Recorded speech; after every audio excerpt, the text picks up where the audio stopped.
Good afternoon. I'm very happy to be in Abu Dhabi today after about 5 or 7 years.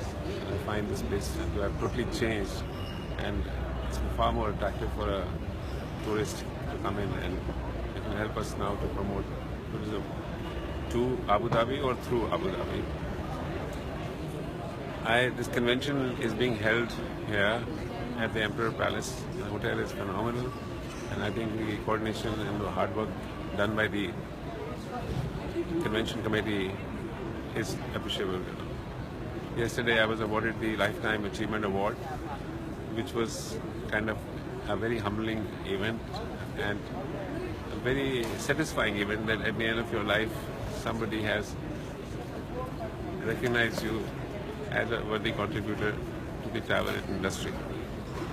I was born in a travel family, and since then I've spent every year of my life as being part of the travel industry. When I was a young guy, I used to be very social with the families of all the travel industry. It was a small fraternity, but each one was more into each other's family and used to learn from everybody's experience. I took up finance actually as my career, and I'm a chartered accountant, cost accountant. I was just pursuing my law degree and chartered secretaryship, which when the business came along, my father wanted me to join him, and the opportunity came and he wanted to join me, in which I was very hesitant to, because my aim was to get 4 or 5 degrees and to be a CEO of a big company, rather than selling tickets, and that's the question I asked my dad. He said, "No, join me for 2 years, set the processes, and if you don't like it, leave it." And as you know, a travel bug is such a bug which has always been there with me in my life. I could never let it go. Actually, I couldn't complete my law degree and my charter secretaryship because I got so interested in it. My strength was finance, but very quickly, I think I started liking sales and marketing, and I really used to focus on sales and marketing more than finance. Finance was something at the back of my hand, so I never had to spend more than a day in a month or maybe a few hours every week to look after the finance part. But I got so interested in sales and marketing that I became a very, very integral part of the British Airways sales and marketing policies and distribution.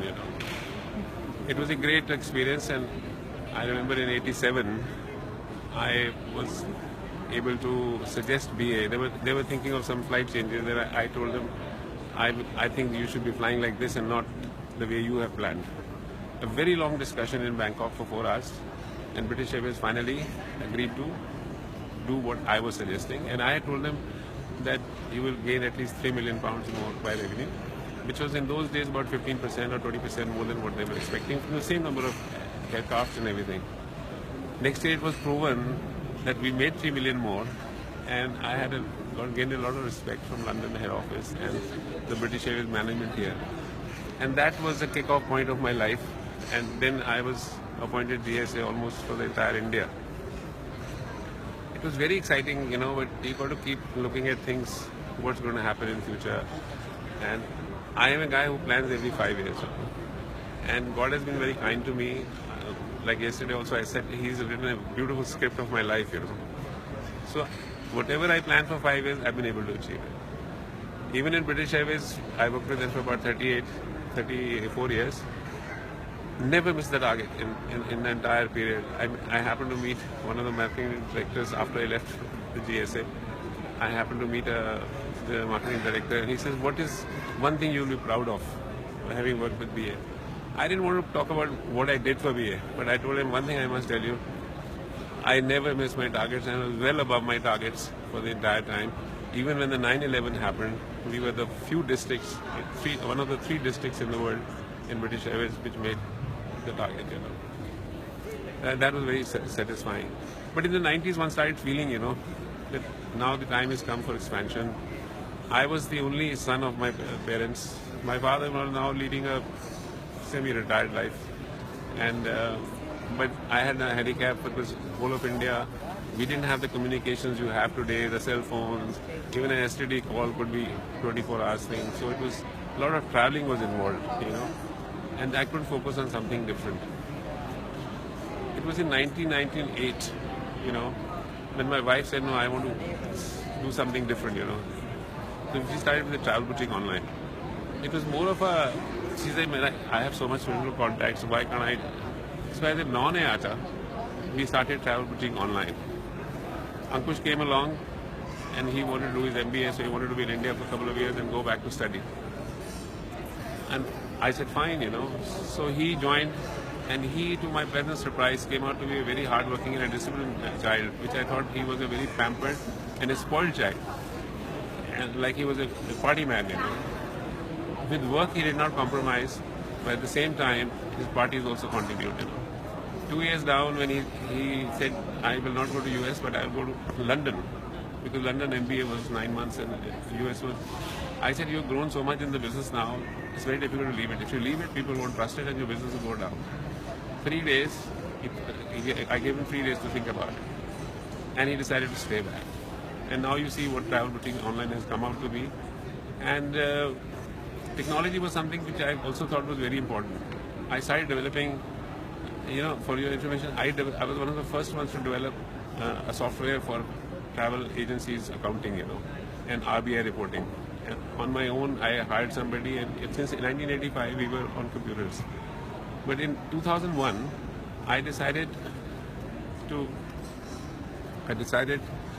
have an online platform for my wife in Travel Boutique Online.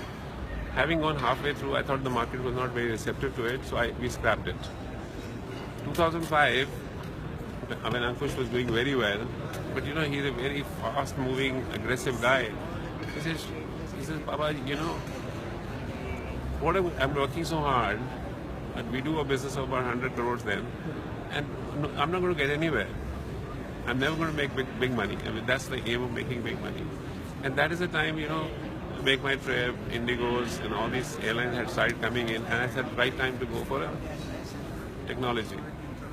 So 2006, I spent almost 9 months with and we fortunately got a very nice people, a very good technology guy who was our CTO and co-founder of Travel Boutique Online, and worked with him for about 8-9 months to create this platform to sell B2B. You know.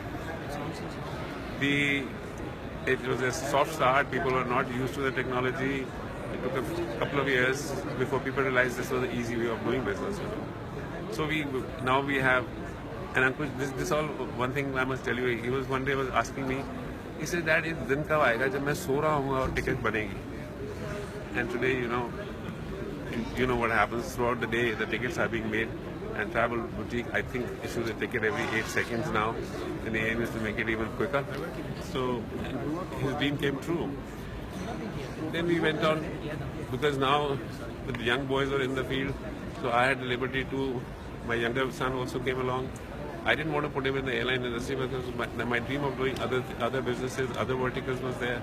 So I said, don't worry, let's do something else. So we have a vertical in retail where we are representing a lot of franchisees like Adidas, Benetton, Levi's, and now recently we've gone into catering. We have a few startups. So my son is developing something because that's going to bring the stability to the business. Because travel industry is a risky business. You know, you never know. A small little war can spoil it. You know. Ankush, on the other hand, expanded abroad, and I said expansion is the only way. Ticketing is not the way to go forward. So we want to get into hotel sales. Now we sell everything like insurance, cars, you name it, everything related, railways, because. But 10 years back, I had predicted ticket will only be a contact point but the money is not going to come from there. Your business will not run with the ticketing. So now I'm very glad that a very major portion of our revenues come from businesses other than the ticketing.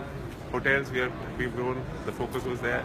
We opened a subsidiary in Dubai, and we spread all over the world. It's doing very well, and it's being recognized as one of the brands which the Middle East travel community recognizes and works with. We have about 15 offices in all over the world, are physical, and we do deal with about 55 countries now from Dubai. In India, we have about 24,000 agents working with us. We also have a technology department which creates software for travel solutions. So we are helping people in the Middle East to do that. We then got into a contract with Emirates in the Middle East and Africa. We power their hotel inventory. We power all the Lufthansa city centers. So it's been because once you adopt technology, then there is no limit to it, you know.